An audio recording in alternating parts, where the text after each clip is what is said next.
Hi, I'm Tamara Ashley and I'm from the UK, and I led a lab on a book chapter that I wrote called Decolonizing Contact Improvisation in the University, and I'm very happy to bring that work here because I'm sharing with peers and I'm sharing with people who are engaged in the same questions as me and are working through the form.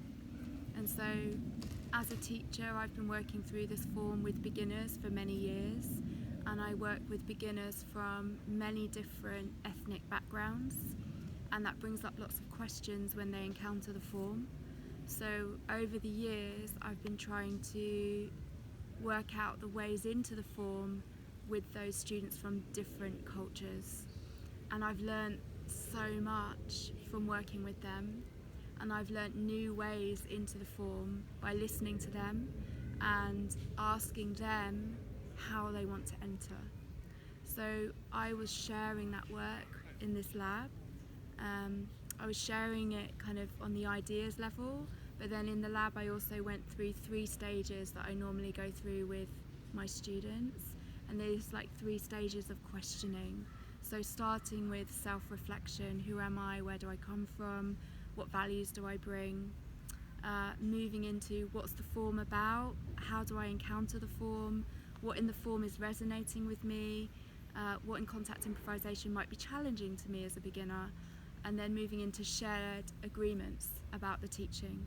So when I'm teaching, I try to make shared agreements with the students to create this idea of a safer space in which to practice, in which everyone has given their version of consent and their version of permission to practice together. It was really powerful to share it here. I feel very resourced by the discussion. I thought the feedback was really strong and helpful, and just gives me more confidence to keep going and seeing that this work is maybe useful on a wider level as well. And the book chapter will be published in November 2023 in a book called Ethical Agility in Dance, and it's published by Routledge. And it's just been a lovely, real privilege to bring the work here and share it with people I really respect and trust. Yeah. Would you be interested in sharing some of the gems from the discussions that you find relevant for you to develop this work? Don't quite understand the question, sorry. Like you said, there was beautiful discussions Yes. in the lab. Is there anything that you'd like to share with us that really sticks out as something that you are going to take forward?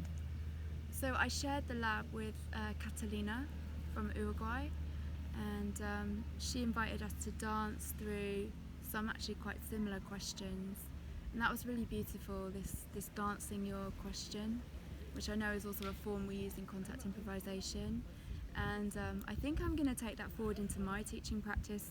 So often I've done this work through discussion, but now I'm like, oh, we could put the question in the space and then dance around it, and I think that might be really nice. And this idea that contact improvisation is multiple voices, it's divergent, it doesn't always have to be involving touch. The somatic experience can be in the solo body. The space can hold diversity, the space can hold trauma, the space can be inclusive and expansive, and I think this work is really important if we want the form, and I want the form, to keep touching people and healing people. I've found the form healing myself, so I believe in the form and I want to share its power with other people, but I want other people to feel welcome and safe in the spaces that I'm leading. What I'm hearing in what you say is also really some kind of a methodology for transmitting this form. So hence it makes a lot of sense to present it or work with it with the other teachers in the teachers meeting. Yeah, for sure.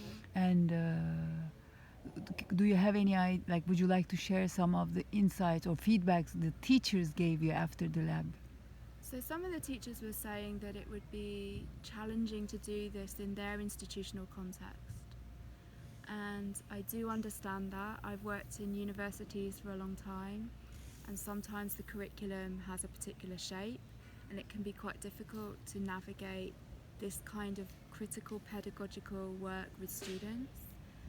So I wish that university administrations would be more empathetic and sympathetic to this kind of work, because it's actually about the students.